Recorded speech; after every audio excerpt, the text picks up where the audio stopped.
Senate Minority Leader Chuck Schumer is fighting battles on a lot of different fronts right now in this crazy crisis.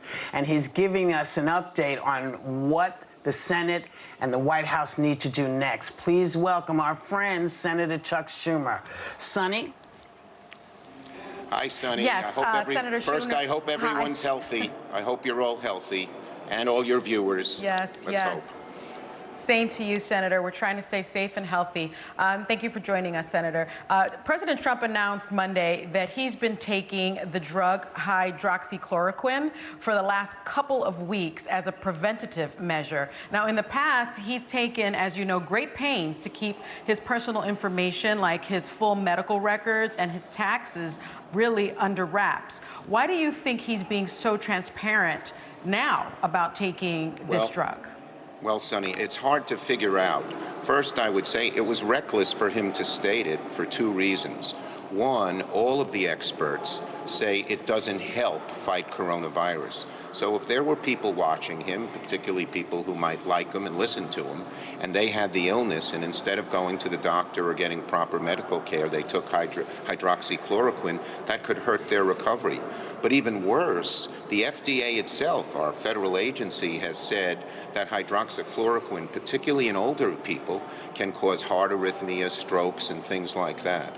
So it was reckless of him to say. Now, why did he say it? It's hard to figure out. Maybe he had a friend who told him it was a good thing. That often happens, and he never checks it out. He's not big on facts.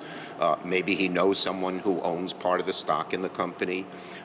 Maybe he just wanted to divert attention. That was the day the IG was fired from the State Department, which made a big fuss.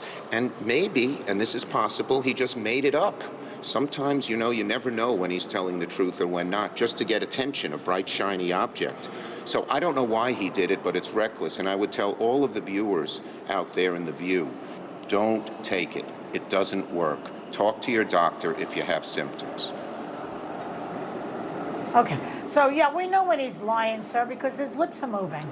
Now, all 50 states are in some form of reopening, and now we're learning that 36,000 lives could have been saved if we had closed them 1 week earlier. How concerned are you that we're making a fatal mistake right now? I am worried about it. Look, if we move, I understand the anguish of people who want to get back. I understand people who are out of work and want to get to work. I understand small business people. You know, my dad was a small businessman. He was an exterminator, had a small little exterminating business. By the way, he's 96, praise God, and he's still pretty funny. He says, I'm 96, how bad could DDT have been?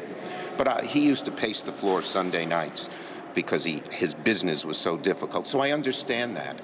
But people have to understand that if we move too quickly, this could come back. Dr. Fauci himself said it. This could come back with a vengeance and be even worse than it was the first time around. So you have to have a balance.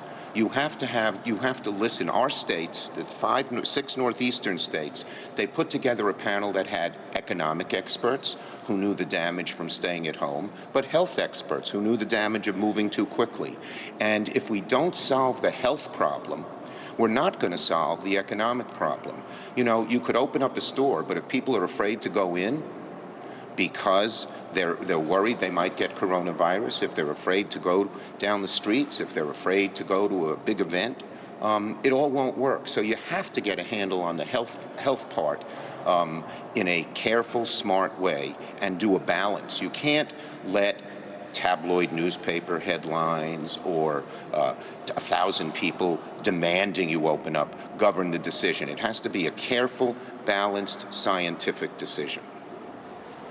Senator, it's Megan. I wanted to ask you, I wanted to ask you about comments the governor of Florida, Ron DeSantis, made yesterday. We're actually going to play a clip, if you don't mind. You got a lot of people in your profession who waxed poetically for weeks and weeks about how Florida was going to be just like New York.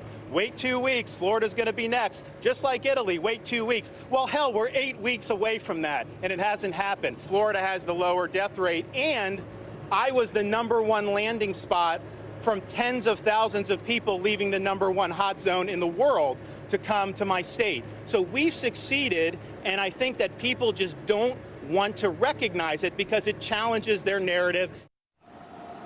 You know, Senator, The Atlantic accused people like him of engaging in, quote, human sacrifice. And it looks like Florida is doing a lot better than New York. Look, I'm a little jealous of Floridians right now. Does he have a point? Well, what he's saying is premature. Most of the experts say if this is going to come back because we were moved too soon, it'll take several months before that happens. July, August, September, October. And to compare New York and Florida is sort of like apples and oranges. We were the hot spot. We had more coronavirus cases than anybody else. And so I think you got to be careful.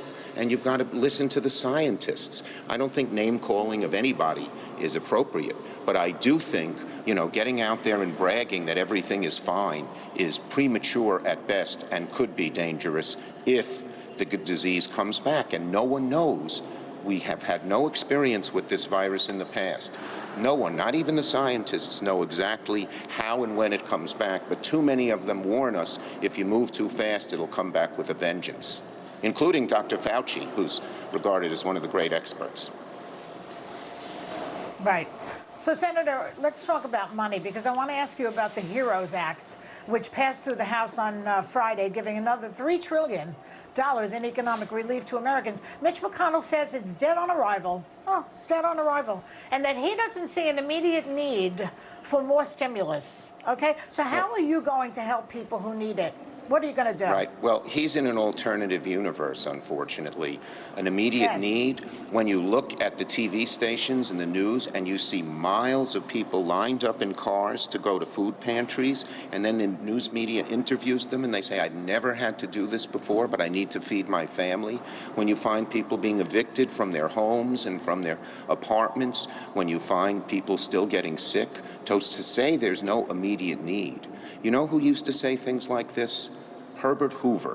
When the Great Depression, when the stock market crash occurred, Herbert Hoover and some of his folks said, oh, leave it alone, we don't have to do anything, and the Great Depression occurred. We need to act there are urgent and necessary needs right now. The bill that was passed in the House, I don't expect the Republicans to agree with every piece of it, but this idea that they should be sitting on their hands and doing nothing hurts the country badly, could make the economic recession turn into a depression. It could create greater health crises. We still don't have enough testing. We still don't have enough PPE for many of our workers. Makes no sense at all, but let me make a prediction. He's going to be forced to come to the table. The American people are going to be forcing him to come to the table. I'll tell you, one of the big pieces in this COVID bill is to help state and local governments. Now, what does that mean? It's not some abstract concept. It's policemen, it's firefighters, it's bus drivers, it's healthcare workers. They're all June 1st, a lot of these states run out of money. These people are all going to be fired and lose their jobs through no fault of their own, and they work so hard and work so well. Because we don't have adequate state and local aid. And the governors, Democrat and governor, the head of the NGA, a Republican governor named Hogan from Maryland, says we desperately need that money. So I don't know what Leader McConnell is doing, but if you looked at the Senate this week, Joy, you wouldn't even know there was a COVID crisis. He's the majority leader. He can control what's on the Senate floor. There were no bills he put on the floor related to COVID. Crazy. Crazy. It's just so wrong. We're gonna... So wrong.